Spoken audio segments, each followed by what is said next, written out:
मिलीकॉन्स।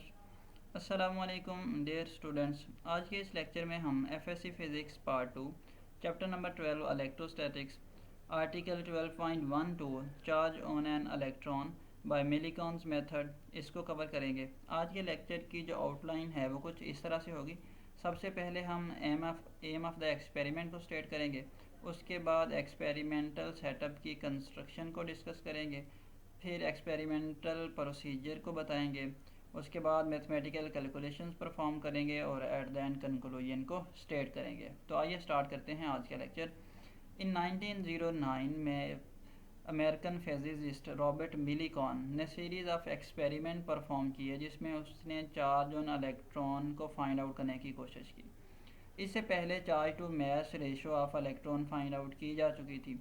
अब इस इक्वेशन में अगर इलेक्ट्रॉन के चार्ज की वैल्यू सब्स्टिट्यूट की जाए तो यहाँ से हम जो इलेक्ट्रॉन का मास है उसको भी फाइंड कर सकते हैं। तो अब हम बात करते हैं एक्सपेरिमेंटल सेटअप की जो कि मिलीकॉन्स ने यूज़ किया।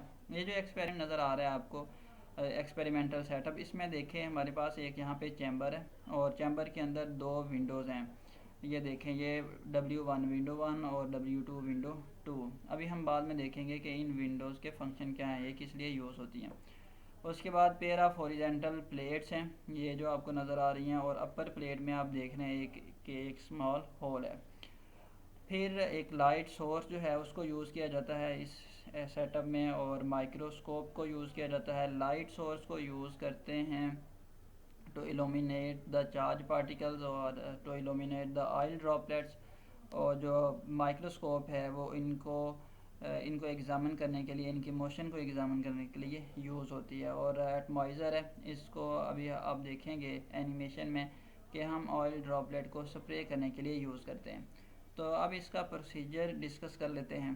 प्रोसीजर, सबसे पहले एटमॉइज़र से ऑयल ड्रॉपलेट्स को स्प्रे किया जाता है इसकी नोज़ल से, और ये जो ऑयल ड्रॉपलेट्स हैं ये इनकी जब इस एटमॉइज़र की नोज़ल से निकलते हैं तो फ्रिक्शन की वजह से ये चार्ज हो जाते हैं। और कुछ एक्सपेरिमेंटल सेटअप में एक्सरेज भी यूज़ की जाती हैं इन ड्रॉपलेट्स को चार्ज करने के लिए। और फिर टेलीस्कोप जो है उसको यूज़ करते हैं to observe the motion of one of this charge droplets. तो इस एनिमेशन को ज़रा देखिए, इसमें ये जो सारी बातें अब जो अभी हमने की हैं इस एनिमेशन में जो है वो उनको डिस्कस किया गया है।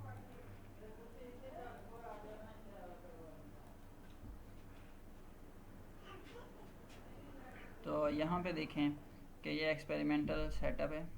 इस एक्सपेरिमेंटल सेटअप में ये जो टॉप पे एटमॉइज़र है, इस एटमॉइज़र से ऑयल ड्रॉपलेट्स को स्प्रे किया जाता है। स्प्रे करने के बाद कुछ ऑयल ड्रॉपलेट्स जो है वो इस अपर प्लेट के होल में से पास करते हैं, और ग्रेविटेशनल फोर्स की वजह से जो डाउनवर्ड प्लेट है, बॉटम प्लेट है, उसकी तरफ मूव करते हैं। और एक्सरे सोर्स समटाइम यूज़ किया जाता है ये जो ऑयल ड्रॉपलेट्स हैं इन पार्टिकल को चार्ज करने के लिए। आपकी बुक में जो गिवन है यहाँ पे जो फ्रिक्शन है between nozzle and oil droplet, उसकी वजह से पार्टिकल पे नेगेटिव चार्ज आ जाता है।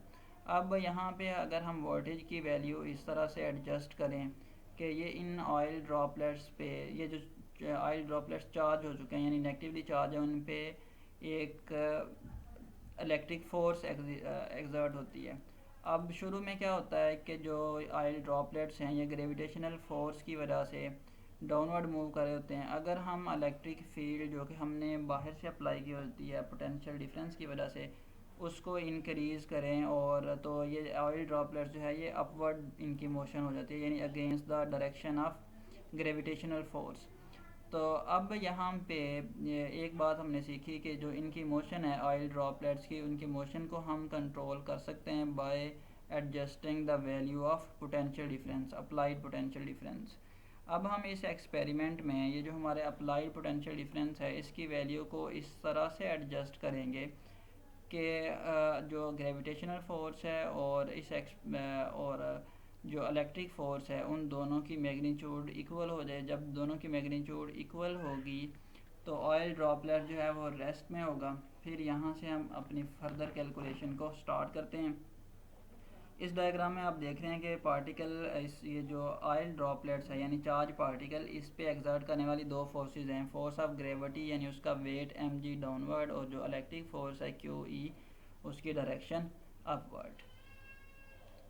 तो अब इसी से हम अपनी कैलकुलेशन जो है उसको एक्सटेंड करते हैं कि अभी आपने देखा भी था कि जब हमने पोटेंशियल डिफरेंस की वैल्यू को एडजस्ट किया था तो जो हमारे पास इलेक्ट्रिक फ़ोर्स जिसको एफ ई से रिप्रेजेंट किया गया है और जो ग्रेविटेशनल फ़ोर्स है दोनों की वैल्यू जो है वो इक्वल हो जाती है और पार्टिकल जो है वो सस्पेंड हो जाता था दो प्लेट्स के दरमियान। अब जब ये कंडीशन होती थी तो यहाँ पे हमारे पास जो इलेक्ट्रिक फ़ोर्स है और ग्रेविटेशनल फ़ोर्स वो इक्वल हो जाती हैं। इलेक्ट्रिक फ़ोर्स का फार्मूला आप जानते हैं वो क्यू ई है, जो ग्रेविटेशनल फ़ोर्स है वो एम जी के इक्वल होती है। अब यहाँ पे एक बात और सीख लेते हैं कि अगर इन दो प्लेट्स के दरमियान जो हमने अप्लाई किया हुआ हमारा जो पोटेंशियल डिफरेंस है यहाँ पे उसकी वैल्यू v है, तो इसकी और इन दो प्लेट्स के दरमियान जो डिस्टेंस है वो d है, तो हम इलेक्ट्रिक फील्ड को लिख सकते हैं E is equal to V over D, इसकी जी मैग्नीट्यूड उस फार्मूले से जो कि हमने सीखा था electric field as a potential gradient, तो उसी को यूज़ करते हुए हमने इस इक्वेशन को लिखा। या इस इक्वेशन को अगर आप ये जो E is equal to V over D है इसको अगर हम पुट करें इस इक्वेशन के अंदर, इस इक्वेशन को मैं इक्वेशन 1 का नेम दे देता हूँ। यहाँ से जो इलेक्ट्रिक फील्ड इंटेंसिटी की वैल्यू है E, उस इलेक्ट्रिक फील्ड इंटेंसिटी की वैल्यू को इस इक्वेशन के अंदर सब्स्टिट्यूट करें तो हमारे पास ये जो रिलेशन है ये कुछ इस तरह से आ जाएगा। अब यहाँ से अगर हम चार्ज की वैल्यू फाइंड आउट करना चाहें तो ये इस इक्वेशन को रीअरेंज करके हम इस तरह से लिख सकते हैं और इसको हम इक्वेशन नंबर 2 का नेम दे देते हैं। अब अगर हमने चार्ज पार्टिकल के मास को फाइंड आउट करना है तो हम क्या करेंगे, जो इलेक्ट्रिक फील्ड है बिटवीन द प्लेट्स उसको क्या कर देंगे, स्विच ऑफ कर देंगे। तो जैसे ही इलेक्ट्रिक फील्ड को स्विच ऑफ करेंगे जो पार्टिकल है वो under the action of gravity fall करेगा और वो जल्द ही अटेन कर लेगा टर्मिनल वेलोसिटी। और टर्मिनल वेलोसिटी का रिलेशन आपने फर्स्ट ईयर चैप्टर नंबर 6 में पढ़ा था कि जब पार्टिकल टर्मिनल वेलोसिटी को गेन करता है तो उस पर लगने वाली जो ड्रैग फोर्स जिसकी डायरेक्शन अपवर्ड होती है वो फोर्स ऑफ ग्रेविटी के इक्वल हो जाती है जो कि डाउनवर्ड एक्ट कर रही होती है। तो इस कंडीशन में हम लिख सकते हैं कि इस जब पार्टिकल ऑयल ड्रॉपलेट्स या हमारा चार्ज पार्टिकल गेन करेगा टर्मिनल वेलोसिटी तो उस कंडीशन में, उस सूरत हाल में जो इस पे लगने वाली ड्रैग फोर्स वो किसके इक्वल होती है, इसके वेट ऑफ द पार्टिकल पे। और जो ड्रैग फोर्स है उसका रिलेशन भी आपने स्टोक्स लॉ से पढ़ा था जो कि होता है 6 पाई ईटा आर वी, और जो ग्रेविटेशनल फोर्स है यानी वेट वो आपको पता है एम जी के इक्वल होता है। तो इस इक्वेशन को हम इक्वेशन नंबर 3 का नेम देते हैं। इस इक्वेशन में देखें जो ईटा है वो कोफिशिएंट ऑफ विस्कोसिटी है एयर का, और जो आर है वो इस ड्रॉपलेट का रेडियस है यानी जो ऑयल ड्रॉपलेट्स हैं हमारे पास, और जो वी टी है वो टर्मिनल वेलोसिटी है। अब अगर हम डेंसिटी की डेफिनेशन यूज़ करें, डेंसिटी आपको पता है इक्वल होती है मास ओवर वॉल्यूम। तो अब यहाँ से जो हमारे पास मास है वो किसके इक्वल आ जाएगा, डेंसिटी इनटू वॉल्यूम।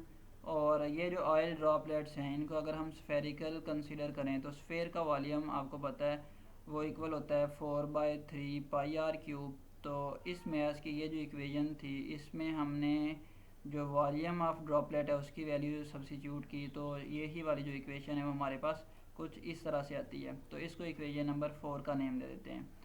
अब जो इक्वेशन नंबर जो 3 है उसके अंदर इस मास की वैल्यू को सब्स्टिट्यूट करते हैं और इसको रीअरेंज करें। देखें ये हमने मास की वैल्यू को यहाँ पे सब्स्टिट्यूट किया तो यहाँ पे इस इक्वेशन को थोड़ा सा रीअरेंज किया हमने। ये आर की एक पावर इसकी कैंसिल हो जाएगी और आर स्क्वायर बच जाएगा हमारे पास, पाई पाई से कैंसिल हो जाएगा यहाँ पे। और इस फैक्टर को भी हम सिंप्लीफाई कर लें तो इक्वेशन हमारे पास कुछ इस तरह से आती है।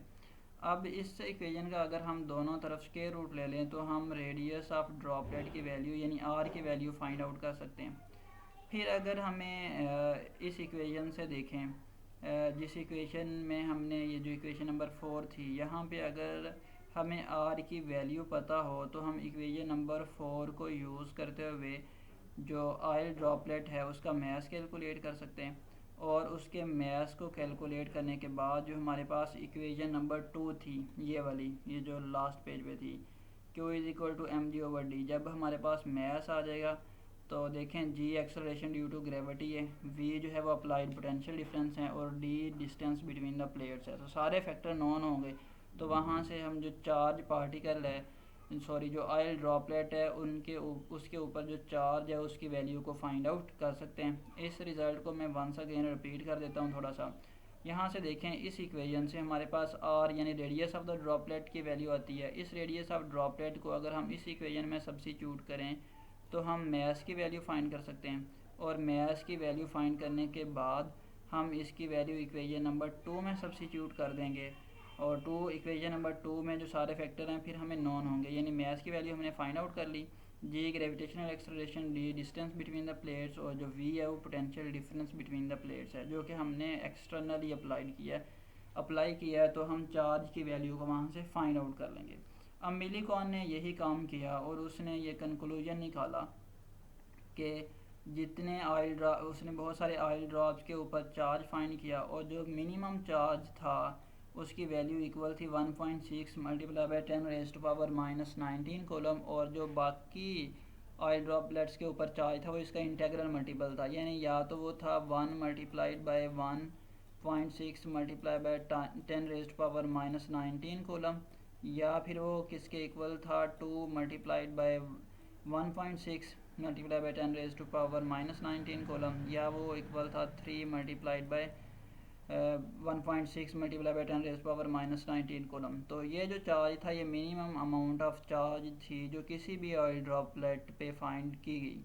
तो यहाँ से उसने कंक्लूजन निकाला कि जो मिनिमम वैल्यू ऑफ चार्ज है वो जो मिनिमम वैल्यू ऑफ चार्ज है ऑयल ड्रॉपलेट पे वो 1.6 मल्टीप्लाई बाय 10⁻⁻19 कोलम है। तो इसी को उसने नेम दिया कि जो चार्ज ऑफ इलेक्ट्रॉन है वो इक्वल है 1.6 मल्टीप्लाई बाय 10⁻⁻19 कोलम के। तो आज के लेक्चर में इतना ही।